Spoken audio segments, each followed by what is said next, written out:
Governments are notorious for creating panic to get public support for legislation and emergency measures that the population would not otherwise consider. The United States government is no different. Whether it concerns war with other nations, battling a disaster in our own country, or control over the population during natural or health emergencies, governments instill fear to coerce the population to give up their rights in order to cooperate. The mainstream media is complicit in exciting panic among the people as well. The media's role during the H1N1 flu scare was clear. Swine flu normally infects pigs, but this virus is a new strain. These are a new swine influenza virus. They're new for pigs and they are new for people. The plans are already in place to force the non-compliant public to cooperate.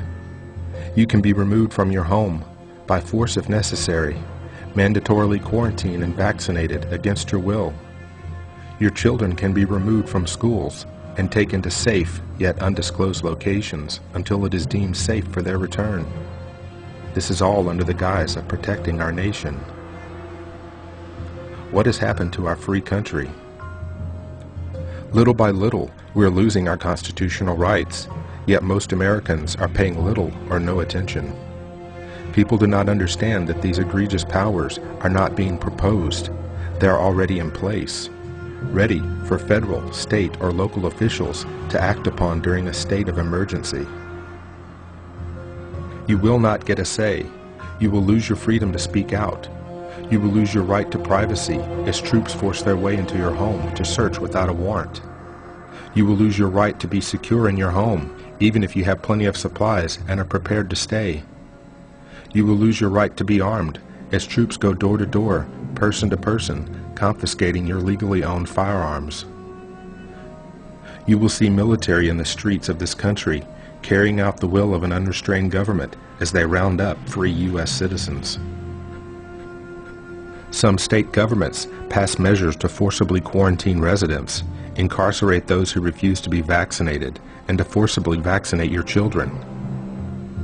Legislation like this passed during the much-hyped H1N1 flu outbreak. Training has already occurred to carry out many of these measures, reminiscent of the forcing from their homes and the internment of U.S. citizens during World War II. All of this has already happened on U.S. soil. How will you be able to defend your family? How will you react when they cart your children off to an undisclosed location because the government thinks it can protect your children better than you? Will your family's survival be up to you, or will it be up to an out-of-control government and its alphabet agencies, most of which have failed the American people over and over again? Are you going to blindly follow a government that has shown time and time again it has no respect for your constitutional rights? These rights are inalienable. They cannot be taken, and we cannot give them up.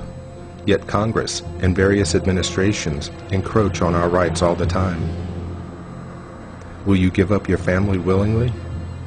Will you voluntarily become a captive of one of these quarantine or detention camps? What will you do? Will you go quietly?